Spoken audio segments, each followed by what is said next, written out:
antropología para estudiar este otro cultural, ¿sí? Este otro cultural se encuentra inmerso, ¿sí? Como dice Clifford Geertz, se encuentra inmerso en una cultura determinada, ¿sí? Pero esa concepción del otro cultural, es decir, de los otros a los que el antropólogo estudiaba y estudia, no siempre fue la misma. Esa cultura, ¿por qué no siempre fue la misma? Porque la cultura no siempre fue concebida de la misma forma, también ha hecho un gran recorrido desde los inicios, ¿sí? Que además nosotros tomamos un determinado periodo, ¿sí? Nosotros tomamos los estudios antropológicos y de la cultura a partir de finales del siglo XIX, ¿sí? De 1870, ¿sí? Pero anteriormente ya se venían estudiando las cuestiones, 2 siglos antes ya se venían estudiando las cuestiones de cultura, sociedad, no tan definidas como en el siglo XIX, pero ya se venían teniendo en consideración, ¿sí? ¿En qué ha cambiado tan radicalmente esto? Porque desde el inicio, cuando se creía que la cultura tenía que ver con lo culto, ¿sí? ¿Qué es esto de lo culto? ¿Por qué se relacionaba la cultura con lo culto? ¿Creen que se sigue relacionando? Aquí uno sigue diciéndole a las personas qué culto que es. Sí. Ah, qué culto. ¿Qué queremos decir cuando decimos que alguien es culto? Educación, que sabe, que tiene conocimiento. ¿Qué es lo culto? ¿Y qué es lo inculto? O esto también habla sin culto, ¿no? Bueno, ¿saben de dónde viene? Desde el siglo XVI, de la época del iluminismo que le llaman, en la Europa, ¿sí? Cuando se creía que cultura tenía que ver con una cuestión de una ascendencia, de un progreso, ¿sí? ¿Culto quién eran? ¿Los pobres? No, desde ya, porque además los pobres no sabían leer, no accedían a las cuestiones de ciertas clases sociales, ¿sí? Cuando decimos culto, cuando en ese sentido, ¿sí? Humanístico además, ¿sí? Es en este sentido, ¿sí? El que tiene un determinado poder adquisitivo, el que tiene un determinado, en ese momento que estoy hablando, ¿no? un determinado linaje familiar, una determinada posición, ¿sí? Social. Claro. Claro. ¿Antes ustedes creen que todo el mundo iba al teatro? No. Claro, ¿para quién? Eran únicamente para los de las clases sociales altas. Claro. Después de muchos años, ¿sí? Recién en el siglo pasado, la gente, digamos, fíjense, ¿no? Lo culto y lo popular. También es otra cosa que quiero que ustedes piensen, ¿no? ¿Por qué fíjense estas diferencias, ¿no? Yo, por mi parte, estoy escuchando esto hoy en día. Y posiblemente haya empleado muchas de estas significaciones aún hoy en día sin pensarlas y sin ser conscientes de decir esto. Lo oculto y lo popular. ¿Qué es lo popular? ¿Qué es la cultura popular? ¿Cuál sería la otra cultura de lo popular? ¿Ah? No les estoy diciendo que descifren esto ahora, les estoy diciendo que esto, en general, uno de los objetivos que nosotros nos planteamos como cátedra es que uno empiece a deconstruir esto, porque esto lo repetimos todo el tiempo, ¿sí? Pero concretamente porque no pensamos, porque estamos influidos por ciertos paradigmas que continúan hasta el día de hoy. Fíjense, chicos, hace 4 siglos estamos hablando y nosotros seguimos empleando estas categorías para definir a ese otro cultural. Y además de que también nosotros estamos inmersos. O cómo nos definen los de otras facultades a los de la Facultad de Humanidades. ¿Se dan cuenta? Claro que nos definen. Los de Ciencias Económicas ya nos definen de otra forma y somos de una sola universidad. Nosotros somos hippies. ¿Ah? Así me han dicho. Claro. Entonces fíjense, necesitamos como dice, desfamiliarizarnos, ¿sí? Como dice Renato Rosaldo, de estas cuestiones para poder extrañarnos de lo que nosotros consideramos como familiar, ¿sí? ¿Se entiende? Estos son son los objetivos en grandes rasgos de lo que nosotros perseguimos como cátedra, ¿sí? Por eso es que les insisto constantemente, aunque suene pesado y denso. No me importa que ustedes me digan que Taylor dice que es un complejo, nada que incluye nada, porque si no pueden razonar todo, o sea, si esto no les ha servido para replantearse todo esto, esto no ha servido, ¿me entienden? ¿Sí? Entonces no se pierdan tampoco en cuestiones que algunos de los autores tienen formas de escribir un poco más complejas, ¿sí? Y en palabras, y ahí en medio en trabalengua que dicen una cosa y dicen otra, sino traten de captar la idea en general de esto, ¿sí? No es que no me interesa desaprobarlo para nada, me interesa que aprendan. Me interesa que esto les sirva, porque realmente esta materia sirve para deconstruir un montón de otros conocimientos que nosotros adquirimos a lo largo de nuestra carrera. ¿Sí? ¿Se entiende lo que digo? ¿Sí? ¿Les parece bien? ¿Les parece mal? ¿Están de acuerdo? ¿No? Pueden decir que no, vamos a decir ¿sí?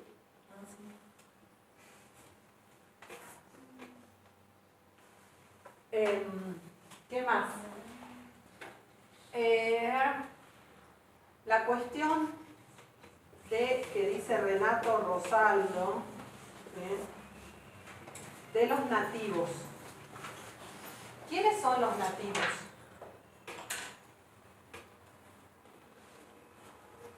Han podido, a ver, pensemos, número uno, han podido leer, nosotros con los chicos todavía estamos trabajando el texto, pero ya hemos avanzado un montón porque nos quedan 3 hojitas, el texto de Renato Rosaldo. A ver, ¿han podido acceder a este texto? Que es medio, al capítulo, ni siquiera le estoy diciendo al libro entero, le hemos dado un capítulo. Bueno, esa va a ser una de las preguntas del parcial. ¿Qué es el nativo? ¿Por qué dice Renato Rosaldo que los nativos hoy ocupan otro lugar? Que ocupan incluso el lugar de los antropólogos. Y que el antropólogo también se puede constituir como un nativo. ¿Ah? Acá hace referencia a Renato Rosaldo cuando habla de nativos. A esto, al otro cultural. ¿A quién le decían nativos los nativos? En el inicio de la antropología, nativos eran esos otros culturales que estudiaban los antropólogos. Nativos se le dice al que vive en el lugar, ¿sí? Al que nace. Claro, sí, al que está en el lugar, sí. ¿Y a quiénes iban a estudiar? Obviamente no estudiaban a los europeos. ¿Por qué no estudiaban a los europeos si se iban a estudiar lugares lejanos? Preferentemente donde vivían indígenas, por ejemplo. ¿Por qué no estudiaban a los europeos? ¿Ah? ¿Por qué no? Yo les estoy haciendo preguntas, ponte, después no les quiero ver la cara, ¿no? Que les vamos a hacer en el parcial y en los otros exámenes, ¿no? Bueno, o sea, tiene que dar el rapport así, con 10, en serio.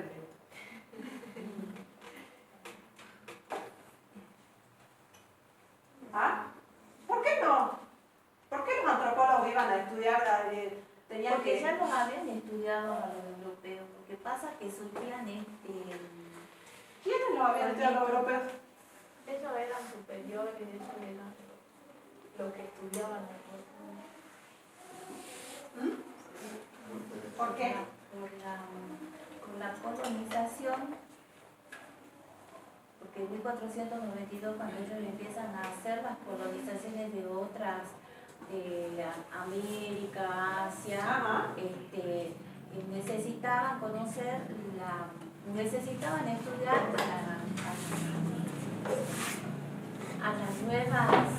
a esas nuevas colonizaciones, necesitaban y conocer su historia, su cultura, su raíz. Bien, exactamente lo que está diciendo ella, un poco más, pero digamos que la idea cierra. Por eso es importante, y es una de las preguntas que seguro las ponemos también en el examen, que es el contexto. Profe. porque también los europeos necesitaban dominar a los americanos, ¿sí? Entonces a los aborígenes que los consideraban culturalmente inferiores y ellos superiores. Entonces esa cultura desvalorizada era porque necesitaban la dominancia desde este lugar. Esa es la respuesta. El dominio. ¿Por qué nos interesa y les machacamos tanto con el origen de la antropología? ¿Qué me importa cómo tú la pones? ¿Por qué?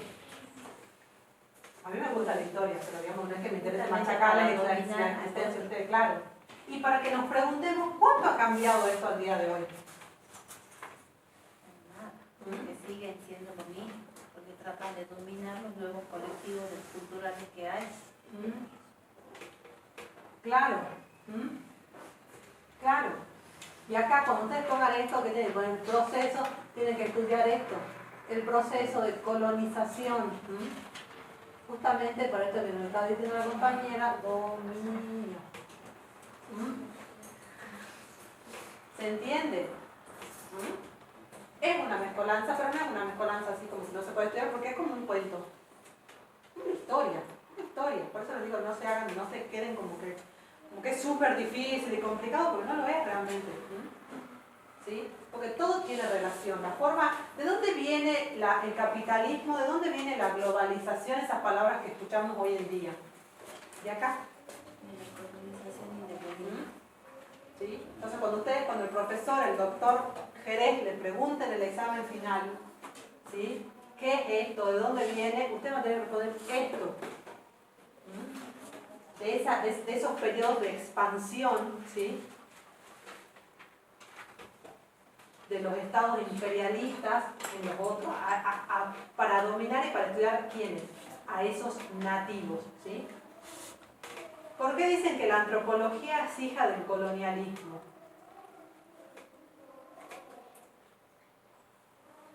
Porque cuando surge la antropología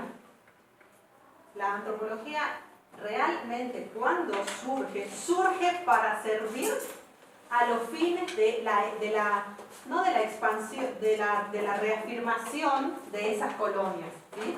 Porque recuerden, estamos hablando de finales del siglo XIX, efectivamente, como dijo la compañera, 2 siglos antes ya venían descubriendo, como le llaman ellos, medio mundo, ¿sí?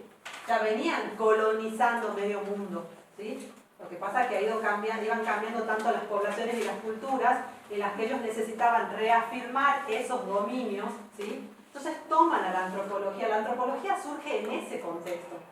Y los viajes que empiezan a hacer a estos lugares, ¿sí? Son, les reitero, financiados por las coronas, ¿sí? Por las coronas. Por lo menos hasta este periodo que es entre... Este es el periodo que tienen en uno de los autores, en el práctico 1, ¿sí? Que son 3 hojitas, ¿sí? Entre las 2 guerras mundiales que le señalan ahí, ¿sí? Esto es entre las 2 guerras mundiales que surge la teoría funcionalista, ¿sí? No es la segunda, quiero decir las 2 guerras mundiales.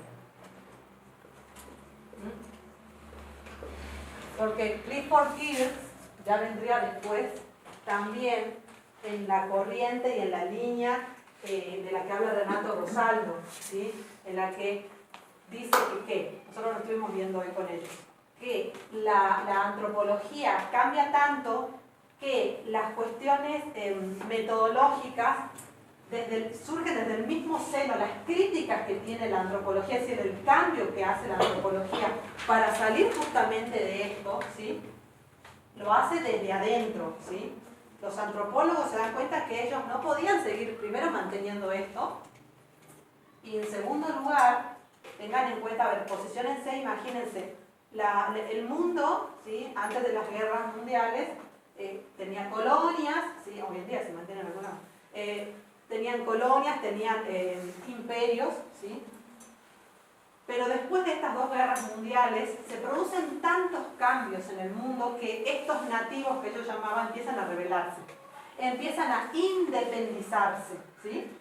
Entonces, evidentemente los antropólogos ya no servían a estos fines, y además ellos tampoco querían seguir sirviendo a estos fines, ¿sí? Entonces, los mismos antropólogos empiezan a cuestionarse que también es qué es lo que estaban haciendo, ¿sí? Para no seguir sirviendo a este orden colonial, ¿sí? Entonces cambia, hay un giro interpretativo que es lo que dice Clifford Geertz con la teoría interpretativa, ¿sí?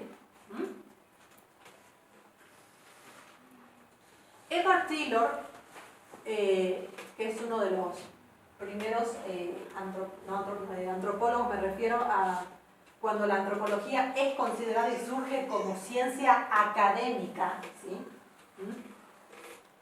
Con la teoría evolucionista, ¿sí?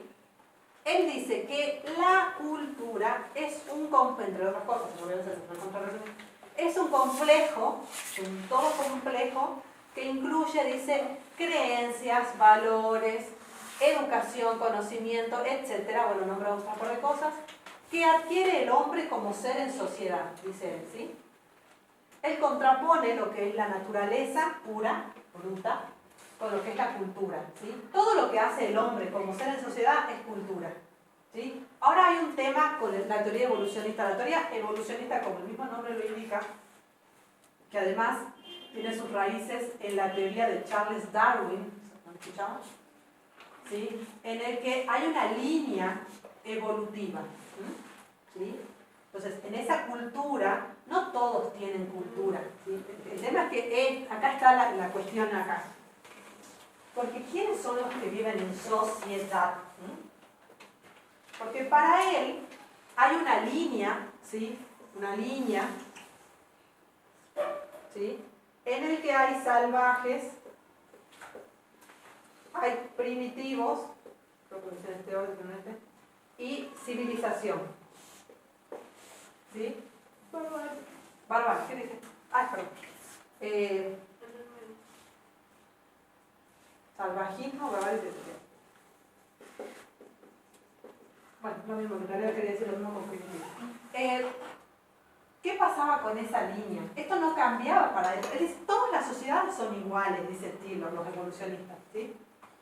No es el único evolucionista, hay más, ¿sí? Nosotros tomamos ciertos autores de la antropología, no son los únicos, ¿sí? Pero ¿qué dice él? Todas las sociedades siguen el mismo camino, nacen y terminan en lo mismo. ¿Quiénes creen que están acá? En la civilización.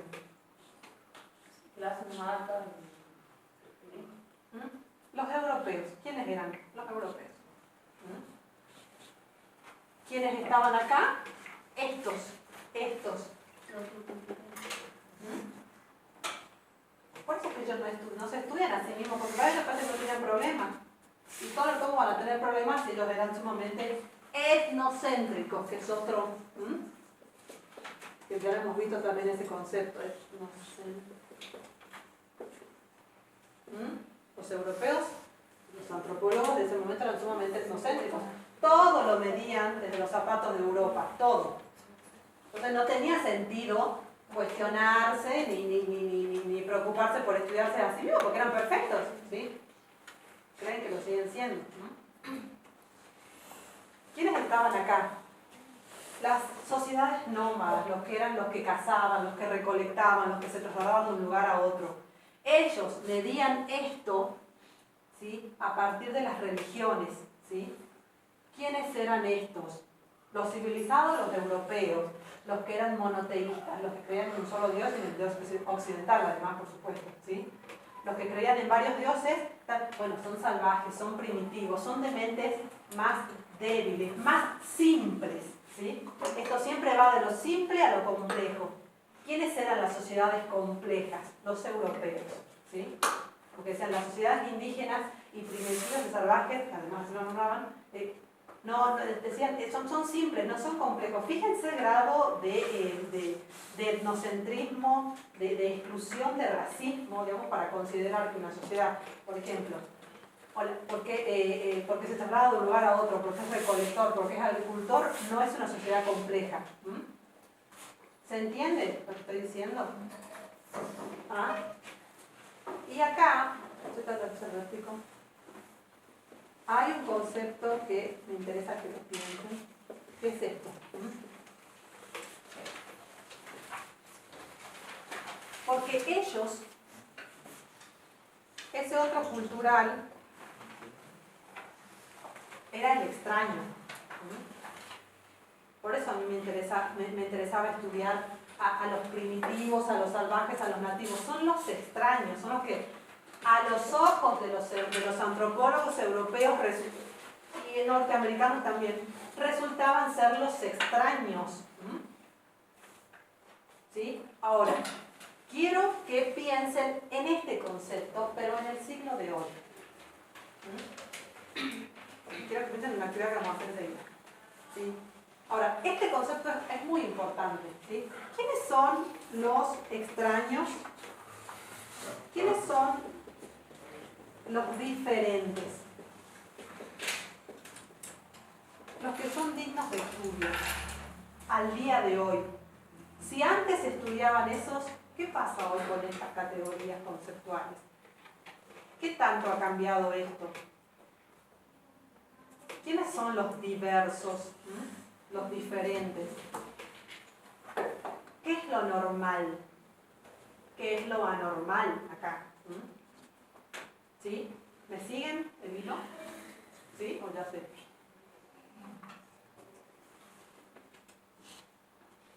Después, cuando estas colonias empiezan a revelarse efectivamente, como les decía anteriormente, la antropología y los imperialistas que financiaban a los antropólogos se dan cuenta que la manera de estudiar a ese otro para poder dominarlos no estaba siendo efectiva, ¿sí?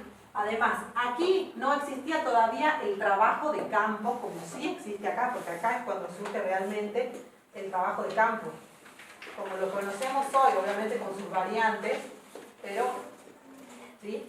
Porque en este periodo, en el periodo evolucionista, si bien es puramente teórico, ¿sí? Si bien iban a los lugares y a las islas y a los otros continentes a estudiar, los antropólogos no querían tener contacto ni relación con su objeto de estudio, ¿sí? Se llamaban objetivistas, ¿sí? Yo no me puedo mezclar con el objeto, ¿sí? Que era el subjuntivo, con los que yo estoy estudiando, ¿sí? Aquí no interesaba qué pensaban, qué sentían, ¿sí? Y si lo era, y si yo realmente extraía datos, ¿sí? Porque ¿qué es lo que hacían? Hacían a través de encuestas. ¿Cómo recolectaban los datos para después hacer enormes etnografías detalladas que hacían, ¿sí? ¿Cómo hacían? Iban en los barcos, pero no se bajaban, ellos no tenían contacto, tenían mediadores, ¿sí? Entre esos nativos tenían mediadores, ¿sí? Entonces, recolectaban los datos a través de censos, de encuestas, y volvían a sus lugares y escribían cosas y contaban cómo eran las culturas en otro lado. Y además, eso que contaban era la verdad. Esta es otra cuestión que quiero que también analicen. La verdad absoluta de otra cultura. Como los antropólogos decían que eran esas culturas, pues así eran, ¿sí? Y eso no se ponía en duda. No se ponía en duda porque además venía de la ciencia, ¿sí? Esa es otra cuestión que también tienen que hacernos ver. Ustedes me van siguiendo hacia donde yo quiero ir, es decir, fíjense lo que están, hace cuántos siglos que les estoy hablando de esto, pero quiero que constantemente, ¿para qué es esto? Quiero que constantemente se replanteen lo que sucede hoy en día en nuestras sociedades, ¿sí? ¿Me siguen? Entonces, aparecería después este señor Malinowski, inglés, con la teoría funcionalista, ¿sí? Yo no los quiero marear porque obviamente cada una de estas teorías tiene un montón de particularidades que no las han visto además. Nosotros decidimos cambiar la bibliografía, pero siempre nos centramos en esta, ¿sí? Pero por lo pronto ustedes tienen que saber que esta teoría funcionalista, Malinowski dice, no, tenemos que conocer, para yo poder saber.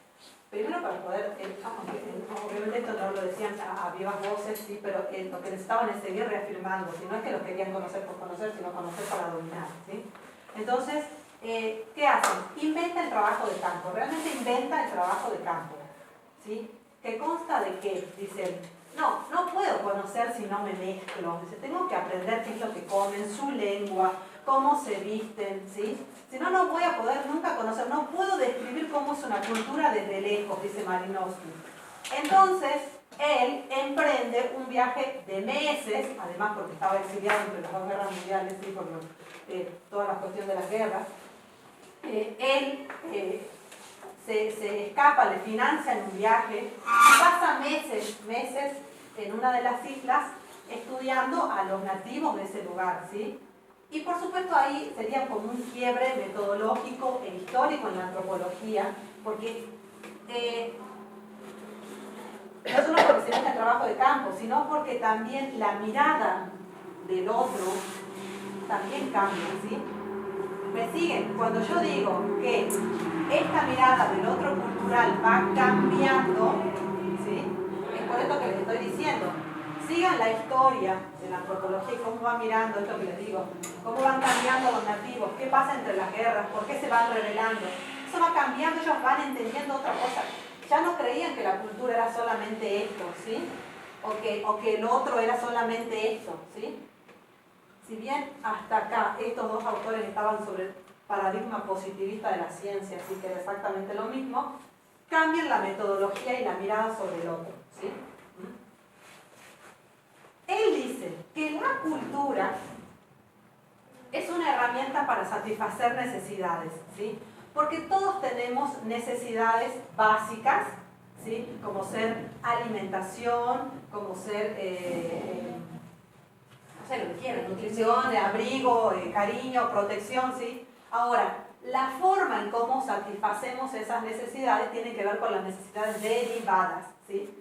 La teoría de las necesidades es una cuestión central en esta teoría funcionalista, ¿sí? Entonces, la forma en cómo yo voy a dar satisfacción a una necesidad básica, ¿sí? Es cuando yo invento la cultura, ¿sí? ¿Se entiende? ¿Me siguen? Por ejemplo, todos tenemos que comer y nutrirnos, ¿verdad? ¿Bien? Ahora, no todos comemos ni lo mismo, ni la misma forma, ni la misma hora del día. Ustedes tienen ejemplo de esto en los textos que están leyendo, ¿sí? Eso es una forma de satisfacer, porque la forma de satisfacer la necesidad orgánica, básica, natural que tenemos todos es cultural. Y cuando yo doy satisfacción a esto es cuando yo estoy creando cultura. Lo hago a través de las instituciones, ¿sí? Por ejemplo, la reproducción, ¿sí? Estamos aquí para reproducirnos, ¿sí? Si nadie se reproduce, todo el mundo desaparece, ¿sí? Ahora, ¿cómo las sociedades han limitado esta cuestión, ¿sí? Para que no nos comportemos como animales, ¿sí? Nos vamos a reproducir como se les da la gana, y bueno, ha creado el matrimonio, ¿sí? Cuando hablo de institución, no hablo de institución de una apariencia, hablo de una institución como la simbología, el significado de una institución. El matrimonio es una institución para satisfacer determinadas necesidades de un grupo de personas, ¿sí? Por ejemplo, esto sería el ejemplo de lo que dice Malinowski, él da ese ejemplo, ¿sí? De lo que es una institución, ¿sí? Cuando el hombre crea instituciones, está creando cultura, ¿sí? ¿Se entiende? ¿Me siguen o no? Bueno, una de las características de este trabajo de campo es decir, bueno, ¿yo qué hago en este trabajo? ¿Qué es el campo? Bueno, voy al campo, ¿sí? En ese momento sí que el campo era lejos, y bueno, ahora el campo le llamamos a cualquier lugar de estudio, ¿sí?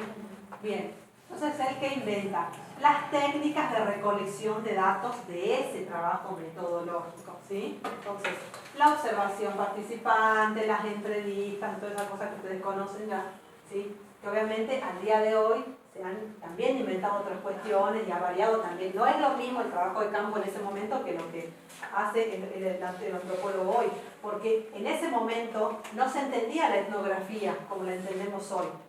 Decir que el antropólogo hace etnografía hoy en día es común, porque ustedes hacen etnografía, ¿sí? Es lo mismo, pero en ese momento no era un sinónimo, trabajo de campo y etnografía, ¿sí? No es que esto aparece uno tras el otro, esto sí, antes de Clifford Geertz, en la teoría interpretativa, que ya es del siglo XX, hay otras corrientes, otras escuelas antropológicas que son el estructuralismo, ¿sí? Bueno, otras cuestiones que no la vamos a ver ahora, porque no se las hemos dado simplemente, pero se las digo porque por eso quiero que sepan, ¿sí? El neomarxismo también, bueno, hay otras escuelas antropológicas que también han abordado la cuestión de la cultura, ¿sí? ¿Me entienden? Simplemente tomamos esta como porque para nosotros son como los más importantes y las más relevantes para estudiar esto, la cuestión de educación prenatal. Y después llegaría Clifford Geertz como para dar un giro, pero total, ¿sí? a estas cuestiones, acusando a esto también de imperialistas, de colonialistas, de positivistas, ¿sí? En el que él dice algo que ya no tiene nada que ver con lo que ellos consideraban como cultura, y él dice que la cultura es un entramado. El entramado es algo que no está claro, algo que está como una nebulosa que hay que desentrañar, que hay que descubrir. Es un entramado de significaciones que el hombre teje, o sea, el hombre entreteje y en el cual se encuentra inmerso. ¿Qué quiere decir esto? Todos los hombres nos relacionamos, las mujeres y hombres nos relacionamos y vamos creando sociedades complejas con nuestras necesidades, un sinfín de cosas, ¿sí? Por eso es que nosotros tejemos y creamos cultura, ¿sí? Pero la cultura para él, hay una cuestión importante que es la cuestión, importante para nosotros, que es la cuestión del contexto, ¿sí? ¿Por qué el contexto? Y por eso hemos hecho tanto hincapié nosotros en los ejemplos, por eso que digo, cuando hagan ejemplos piensen en esto, en dónde se van a posicionar, ¿sí? También. Porque no es lo mismo, y por eso él dice la cuestión de los significados, no es lo mismo un comportamiento aquí que un comportamiento en esta cultura, ¿sí? No es lo mismo. Eso es la cultura tiene que ver, está estrechamente relacionada y nace en un contexto determinado. Un significado no es el mismo en diferentes culturas, ¿sí? Todos tenemos culturas diferentes. Obviamente algunos comparten, otros no, ¿sí? Como les dije en la clase pasada, la cultura no es privada mía y yo la llevo hacia todos lados, porque eso no es cultura, ¿sí? La cultura la tengo que compartir. Cuando yo comparto cultura, primero existe en mi cabeza y después es pública. La cultura para hacer cultura debe ser pública. Yo debo compartir las mismas significaciones y comportamientos derivados de esas significaciones para poder decir que compartimos la cuestión cultural, ¿sí? A ver, entre tantas cosas que dice Clifford Geertz, es que acá también se hace una bola ahí de cosas, pero acá hay una palabrita que es la descripción densa. Descripción densa, ¿sí? Es densa realmente. Él dice, la etnografía tiene que ir más allá de lo que viene siendo hasta ahora el trabajo de campo. No puede ser, no es únicamente una descripción detallada, ¿sí? Como quería y requería las normas clásicas de la antropología, como habla Renato Rosaldo, ¿sí? Porque Renato Rosaldo, en el capítulo que nosotros le dimos, habla sobre las normas clásicas de la antropología. Las normas clásicas de la antropología están ubicadas en estos periodos, ¿sí? En el que yo iba al campo, recolecto cierta información, me vengo a la ciudad, a la metrópolis, dice Renato Rosaldo, y elaboro así unos libros de etnografía, que son los clásicos, ¿sí? Profesora, Sí. con respecto a cuando hablabas de culturas y las diferencias del otro cultural y las diferencias que hay. Cuando uno va a otra cultura, no sé, ve gente desnuda, gente con poca ropa, en climas inhóspitos, con lluvia, con frío y demás. Yo, desde mi lugar, ¿sí? Puedo ir y pensar que él necesita ropa, que le tengo que dar mis cosas, pero en realidad la experiencia cultural la tienen ellos saben por qué están así, y por qué aguantan ese frío o esos calores, que las diferencias culturales son eso, digamos, conocerse uno y que uno no tiene que poner ni lástima ni nada, ni pensar que son sucios, ni pensar que nada, son rasgos culturales diferentes. ¿Sí? No sé, si se ponen collares de animales, si se ponen dientes de animales, no cuestionar estos rasgos culturales, porque son dos situaciones diferentes. ¿Sí? De la misma manera, si ellos irían a nuestra cultura, pensarían que porque nosotros usamos ropa, pero cada uno tiene sus propios rasgos culturales y nosotros no podemos ir y tomarlo y después querer encima explicarlos así nomás. Perfecto. ¿Cómo se dice perfecto? Carla es mi profesora, no sé. Bien, perfecto, bien. Exacto. ¿Me escucharon? Entonces, Clifford Geertz dice, la antropología ha cambiado, ya no persigue escribir desde las normas clásicas, antiguas y tradicionales, ¿sí? Por el solo hecho de escribir tremendos libros, sino que él dice, realmente es muy complejo poder, ¿qué? Interpretar, porque esa es la clave, por eso se llama interpretativismo, ¿sí? Yo necesito interpretar, ¿sí?, los significados que las personas les atribuimos a todas las cosas, a los fenómenos, ¿sí?, a nuestros comportamientos, a nuestras actitudes y a las de los demás, ¿sí? Entonces dice, pero para eso la etnografía no es suficiente, ¿sí? Yo necesito de esto, de la descripción densa, ¿sí? ¿Y qué es la descripción densa? Él dice, la descripción densa es un esfuerzo intelectual, ¿sí? Es decir, un esfuerzo intelectual, o sea, no es que tenga que estar 3 años más en el campo para poder ver, porque puede estar 10 años más y no voy a poder interpretar, ¿sí? Sino es un esfuerzo intelectual, ¿sí?, para poder desentrañar esa trama de significaciones, ¿sí? ¿Por qué? Porque yo voy a hacer siempre, chicos, y acá es por esto que les digo que tengan en cuenta este concepto de verdad. ¿Quién tiene la verdad? ¿Quién dice la verdad? Que me pasen un mate porque si no, no sigo para casa.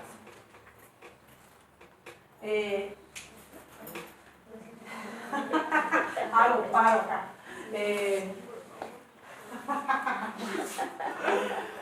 Entonces, ¿qué es este esfuerzo intelectual? Dice él, yo siempre voy a hacer una interpretación de lo que es la cultura del otro.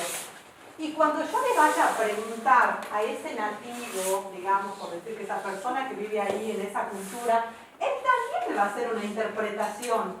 O una persona puede hablar por toda la cultura, por todo un grupo.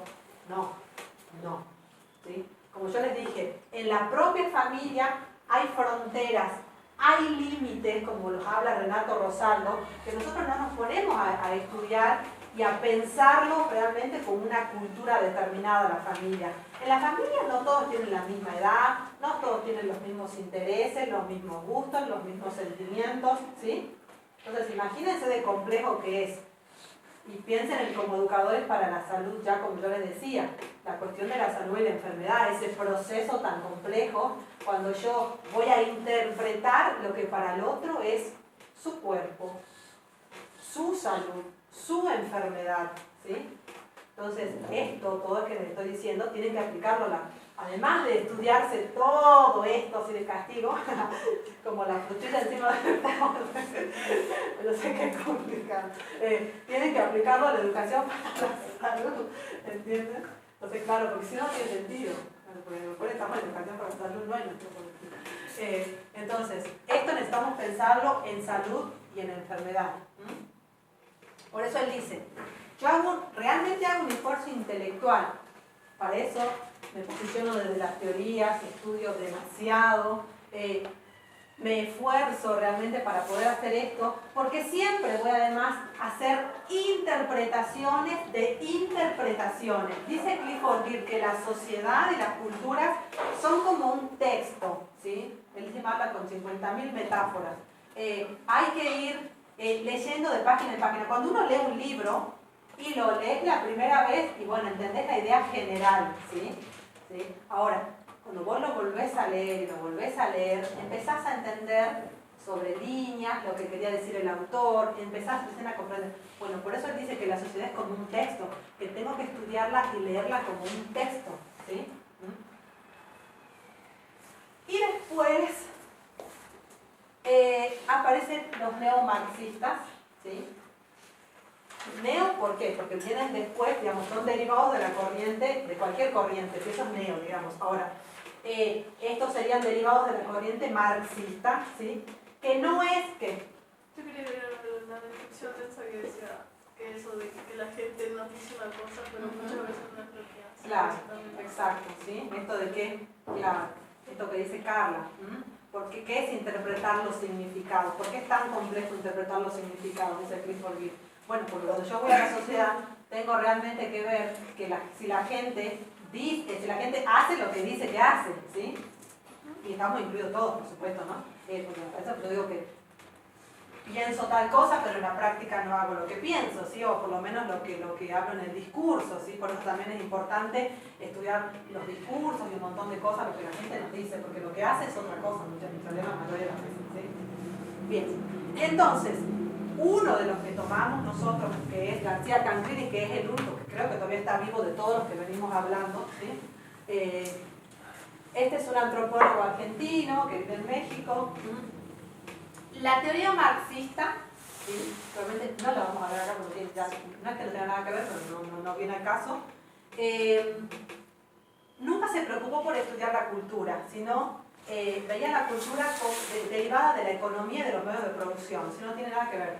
Pero los antropólogos han tomado, ¿sí?, textos de la teoría marxista para poder explicar que la cultura, dicen ellos, él dice, bueno, no, ni siquiera la cultura es esto que vienen diciendo, y le hace una crítica a la teoría interpretativa porque dice, sí, pero hasta acá estamos hablando de culturas y de sociedades armoniosas, ¿sí? Acá parecería que todo es lindo, que acá no hay conflictos, porque cuando... ¿Por qué ellos insistían tanto en que todo era armonioso y todo era lineal? Porque cuando se introduce el conflicto en una sociedad armoniosa, que no, por supuesto que no las hay, ¿sí?, no tenían cómo explicarlo.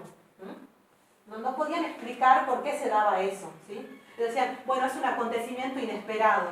No que los conflictos se daban desde adentro de las sociedades. Los marxistas dicen en la antropología que no es así, que la cultura es el resultado de la lucha de clases. Siempre hay alguien arriba, siempre hay alguien abajo, siempre hay alguien que detenta el poder, siempre hay otro que es dominado por ese poder. A ver, no es que no tenga, imagínense que no tenga sentido, particularmente a mí es una de las corrientes que más me atrae, porque ¿qué es esto que venimos diciendo? Siempre en el mundo hay procesos de dominación y colonización, ¿sí? Entonces es imposible pensar que los que han sido colonizados lo han hecho porque les encanta, ¿sí? Es imposible, no se puede decir que estas, imagínense lo que ellos dicen, que estas sociedades que las llaman primitivas o salvajes eran armónicas. ¿Cómo van a ser armónicas cuando están siendo colonizados, no? Bueno, imagínense. Y hoy, y esto piénsenlo para el día de hoy, ¿sí? ¿Para qué es lo que pasa ahora en el siglo XXI? Estamos, ¿no?, en el siglo XXI. ¿Qué pasa hoy? ¿Cuáles son? ¿Cómo han cambiado los mecanismos de dominación? Y sí, ya no hablamos de colonización, pero ya no hablamos tampoco de dominación. No. ¿Sí? ¿Qué pasa? ¿Cómo se ha transformado, cómo se ha reconfigurado ese significado de dominación? ¿Sí? Bueno, me cansé de hablar. ¿Se entiende hasta ahí? Gracias. ¿Sí? Había una no, así que lo del mate va en serio, para... Sí, lo de ustedes va en serio, pues si no me cansan. Claro. Mate, claro. Yo nunca bromeo sobre eso. Bueno, a ver, hasta aquí, antes que siga, porque yo hablo como un tren bala, pero porque ustedes me dicen que no entienden nada, a mí me preocupa, digamos. ¿Van entendiendo hasta ahora todo lo que he dicho? ¿Sí? O sea, estamos 10 para el parcial ya. Bueno, si son vivos, si tengo influencia en el parcial, como creo que la tengo, el parcial va a ser en relación a esto. Entonces, por favor, estudia lo que estamos hablando hasta ahora, ¿sí? Y lo que venimos hablando hasta ahora, y estos conceptos importantes que les vengo diciendo, si no se los pongo por poner. Descanse. Esto que les estaba diciendo, que lo anoto acá para no olvidarlo.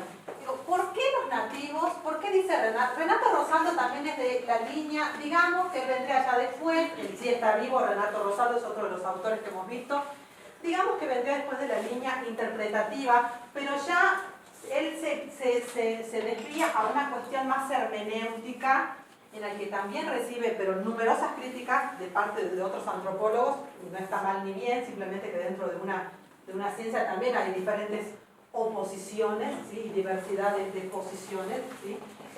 Porque se centra mucho en las cuestiones muy internas, muy subjetivas de los sentimientos, ¿sí? Renato Rosaldo, y va mucho más allá él de lo que diría incluso Clifford Geertz de lo que es el interpretativismo, ¿sí? Esto que dije, cuando él habla del capítulo de las normas clásicas, es lo que ya le resumí hace rato, si no se complica en la existencia. Él lo que dice es que va variando la etnografía, hace este proceso que yo les voy diciendo, ¿sí? En el que primero la etnografía va pasando por una etapa teórica, ¿sí? Todo lo que los autores van diciendo, ustedes lo tienen que ir uniendo con la historia de la antropología para poder comprenderlo, ¿sí? Porque están diciendo lo mismo, ¿sí? Todo gira alrededor a lo que es la etnografía, el trabajo de campo y cómo veo yo a la cultura y al otro cultural, ¿sí? Entonces, él dice que la etnografía va cambiando, ¿sí? La etnografía también tiene su propia historia y su trayectoria. Primero ha sido una cuestión teórica, esto de las normas clásicas, de querer ir al campo, recolectar datos, hacer tremendas etnografías que después se convertirían en monumentos, dice él, el monumentalismo, era el concepto que dice dentro del capítulo, ¿sí? Desde las normas clásicas, que sería el periodo clásico y tradicional de la antropología. Después va a pasar por un periodo exploratorio, digamos, ¿sí? Porque esto que les decía yo, a partir de la década del 60, que él hace mucho hincapié en esa época, el mundo da un giro realmente de 360 grados, de cambian tanto las cosas, ¿sí? ¿Qué es esto? ¿Por qué cambian? Porque desde las dos guerras mundiales, primero los que dominaban ya no dominaban tanto, y hay nuevos dominadores y nuevos colonizadores desde otra reconfiguración, y porque además empiezan a surgir, ¿sí? A surgir desde abajo grupos, ¿sí? Que eran considerados grupos emergentes. ¿Quiénes eran los grupos emergentes? Los grupos de las feministas, ¿sí? Los grupos de los homosexuales, ¿sí? Otras minorías étnicas que les llaman, ¿sí? Renato Rosaldo, por ejemplo, él hace mucho hincapié en los que son estas minorías étnicas de los mexicanos y puertorriqueños, dice él, en Estados Unidos, ¿sí? Él es estadounidense, Renato Rosaldo. Entonces, estos grupos empiezan a mostrar otras problemáticas, ¿sí? Que no eran las que venían teniendo hasta ahora. Entonces, la antropología necesariamente tiene que cambiar esta cuestión de la etnografía para poder estudiar estas nuevas problemáticas de estas nuevas sociedades que se estaban manifestando, ¿sí? Entonces, es como un periodo exploratorio de la etnografía, de ver qué sucedía hasta que se reafirma realmente. Y después también, hasta que se reconfigura, digamos, en nuestros días, como es una herramienta del análisis social, ¿sí? Y realmente ha traspasado los límites propios de la antropología, como yo le decía en la clase pasada, de la ciencia antropológica. Por ejemplo, que nosotros estamos estudiando, ¿sí? Todo el mundo que necesita estudiar a otras poblaciones y a otros pueblos hace uso, si no de la etnografía propiamente dicha, sí de ciertas técnicas de recolección de datos. Todo el mundo hace encuestas, todo el mundo hace censos, todo el mundo hace entrevistas en profundidad, estructuradas, semiestructuradas, ¿sí? Todo el mundo hace observaciones, participantes y no participantes, ¿sí? Por eso dice Renato Rosaldo, esto ha traspasado los límites propios de la antropología, se ha convertido en una herramienta, ¿sí? Por excelencia de análisis social, ¿sí? ¿Me siguen hasta ahí? Entonces, cuando estudien el texto de Renato Rosaldo, no se mareen en 50.000 cosas que él dice, ¿sí? Bueno, se apiadaron.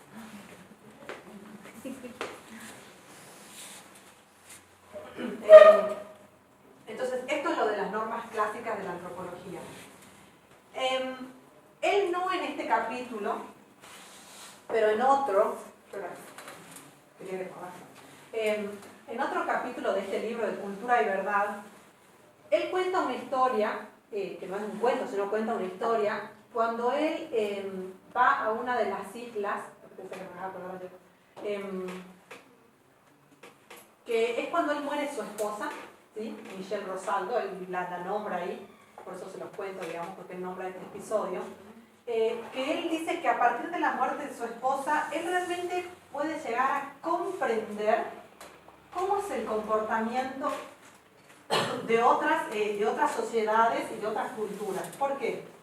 Porque él va a estudiar a una de las tribus llamadas los Ilongotes o Ilongots, ¿sí? En el que eran los llamados, los cortaban la cabeza, los cazadores de cabeza, ¿sí? Entonces, él estaba estudiando esa sociedad, ya los conocía, habían hecho viajes previos, pero vuelven a ese lugar. Sí, te lo voy a explicar. Vuelven a ese lugar y cuando ellos cortaban, era un ritual digamos, normal, obviamente, para ellos, en ese contexto, en el que, por ejemplo, cuando moría uno de esas tribus, tenían tal cantidad de ira retenida y de rabia y dolor y cualquier tipo de manifestación sentimental, por supuesto, y mental, que lo que querían era hacer y descargar esa rabia cortando la cabeza de alguien, que ellos cazaban, ¿sí? Ellos cazaban, iba a pasar y le cortaban la cabeza, y eso era como un trofeo. Ellos estudiaban, ellos tienen acceso a los jefes de esas tribus, ¿sí? Para poder estudiar. Pero sucede que en uno de los recorridos que ellos estaban haciendo, porque además eso ellos vivían medio alejados, porque esta vez está prohibido, obviamente estaba también prohibido ya en ese momento también cuando ellos estaban estudiando, sin embargo estas poblaciones seguían practicando este tipo de práctica. Cuando estaban en una de las colinas, su esposa cae en un precipicio y muere. Entonces, él, muy enojado, él se va, ¿no? Se va a Estados Unidos, qué sé yo, y recién en todo ese proceso tremendo de duelo, él dice que puede llegar a comprenderlos. ¿Por qué? Porque obviamente él había ido a estudiar y los respetaba dentro del contexto en el que todos haríamos decorosamente y éticamente, ¿no? Pero de ahí a compartir o a tratar de compartir, digamos, encima piensen en la cabeza de un norteamericano, ¿no? O sea, realmente irse ahí y ver que si corta la cabeza o cómo era, o la explicación que ellos les dan por esto, decir, bueno, imagínense si todos nos damos con gracia de eso, lo respetemos, pero que quede allá, porque si todos nos cortamos la cabeza, cuando alguien de nuestra familia o de nuestra sociedad muere y se corta la cabeza, entonces dice, bueno, pero él en ese proceso de profundo duelo es cuando él dice, yo realmente puedo comprender la forma de desahogo, ¿sí? Él comprende esto, pero él comprende a través del sentimiento, ¿sí? Por eso es que él va, esto es lo que es la teoría hermenéutica, ¿sí? Más allá de lo que es la interpretación, sino tiene que ver más con una cuestión muy subjetiva, muy interna de sentimientos, ¿sí? Entonces, por eso es que les cuento esta historia, porque él nombra ahí esto, que él puede acceder a otro tipo de comprensión, de interpretación y de conocimiento de esa otra cultura a partir de una experiencia propia, ¿no? Él dice, claramente yo no voy a matar porque no está en mí, pero cómo cada uno procesa la muerte, ¿no? O porque el capítulo se llama Aflicción e ira de un cazador de cabezas, ¿sí? Que le llaman esas tribus, ¿no? Entonces él cuenta esto, ¿sí? Por eso se los cuento. Bien, entonces él finaliza este capítulo diciendo que las cosas han cambiado tanto dentro de la antropología que el nativo ya no se encuentra, ya no, a no ser que por supuesto quieran por determinada cuestión de conocimiento, ya no vamos a las islas, dice él, no me voy a África, a Asia a estudiar, sino la mirada de ese otro cultural ha cambiado tanto, ¿sí? De ese extraño, de ese diferente, ¿sí? Que ya no es los indígenas. Los antropólogos de la Facultad de Humanidades no estudian solamente a los indígenas, ¿sí? Por eso nosotros a veces le hacemos hincapié en el que, por eso les decía la otra vez, ¿por qué siempre cuando les pedimos un ejemplo es los del norte? ¿Dónde están los extraños para nosotros? ¿Quiénes son los extraños hoy en día? ¿Por qué siempre tienen problemas los otros? O se estudia al pobre, ¿no? Entonces, por eso les digo, piensen constantemente en lo que sucede hoy en día en nuestras sociedades, ¿sí? Porque cuando hablamos, les pedimos un ejemplo, no ustedes, sino cuando todos hablamos, tendemos a decir, bueno, porque las sociedades indígenas del Chaco, porque los del Ramal, porque los del norte de la Argentina, porque los del norte de Jujuy, ¿no? Parecería que los de las metrópolis de la ciudad no tenemos problemas, ¿no? Es decir, o no necesitamos ser estudiados, no necesitamos ser modificados ni cambiados, ¿no? Ni transformados. Entonces, cuando nosotros también tenemos que, esto nos tiene que servir para ver la actitud crítica que también tenemos nosotros hacia los otros con los cuales vamos a trabajar, ¿no? Entonces él dice, el nativo se puede estar perfectamente sentado en ese lugar y el antropólogo acá, pero también el antropólogo ocupar el lugar del nativo, porque los nativos, dice él, esos nativos de finales del siglo XIX, que eran esos extraños, esos salvajes, ya no existen, se ha reconfigurado el papel que cada uno ocupa en la sociedad. Y los antropólogos se pueden estudiar ellos mismos y convertirse en nativos, y viceversa, ¿sí? ¿Se entiende esto que estoy diciendo? Él cierra con esta parte, digamos, este capítulo de la erosión de las normas clásicas de la antropología. ¿Se entiende? ¿Sí? ¿Sí o no? Díganme yo porque es importante. Sí, ese es el capítulo de Renato Rosado que le dimos del libro de Verdad y Cultura. Bueno, me harté ya. Esto no tendría que ser así un teórico, pero yo me cansé de hablar. Pero bueno, he sido buena, les he dado un resumen así un paneo general, porque temo de ustedes, así que, pero tengo confianza, así que estoy muy esperanzada en ustedes. Vale, vale.